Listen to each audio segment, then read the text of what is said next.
what's some advice you'd give to somebody just kind of getting started here? As far as leadership development? Yeah, and ministry. Ministry, learn to listen. I think sometimes we are answering questions people aren't asking. I think that we can, especially as preachers, we get on our passion points. We've been in the game for, it's a horrible way to say it, but it's the reality. We've been in the game for a long time now. And I think sometimes forget the cry of the people. A lot of people are just there. We have a tendency to answer or to put pressure on questions that, answers that people aren't, to questions that people aren't really asking. I think that we got to be, if we want to minister to people, to know where they're at.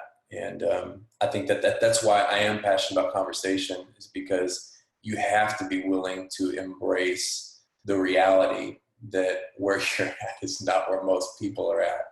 It's just the brutal reality, especially in ministry. You're in such a bubble. So the more that you can have conversation, if you want to minister to people, have conversation with the people that you're trying to minister to. Ask them what they think about ministry. Ask them what they think about people who do what you do. Ask them about their experiences with those people, because those are the ears through which they listen. And that's the lens through which they see. And if you're going to help be able to break down barriers that their burdens have created throughout their journey, you're going to have to know what those issues are. Got to talk their language. Yep, absolutely. So, I mean, just getting outside of the church, getting outside of the walls, spending some time at the coffee shop, getting to know people. Is that kind of how you pick that up? And I think that I think that most pastors and preachers aren't comfortable with that, and I think that's why it's awesome. There's things that I'll do, even when it comes to exercise or working out, I'll work out with guys that aren't in my church. I'll work out with guys that aren't even in my friend circles, because one, it puts me in an environment where I am not the top dog, where nobody knows me based upon my giftings or my abilities or what I bring to the table. I'm just another guy.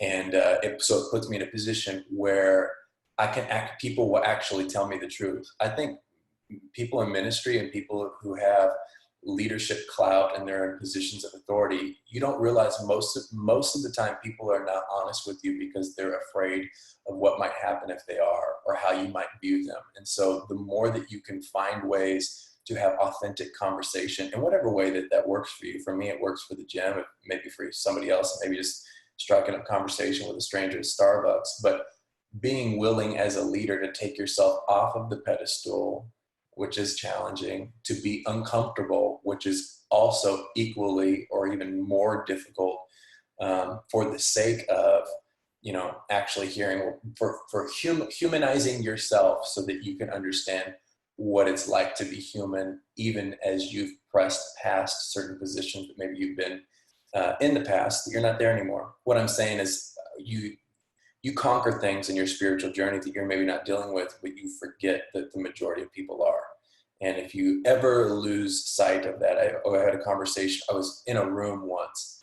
I think it was with it was Oral Roberts, and Oral Roberts was talking about, like, if he could do one thing different, he would have, continued to slow down to hear the cry of the sheep, so to speak, is the way he put it. But what he was talking about is to listen to where people were at, to listen to what they were going through, to continue to be sensitive to that. He thought that was one of the things that should be prioritized the most. And so I think that that's one thing that stuck with me.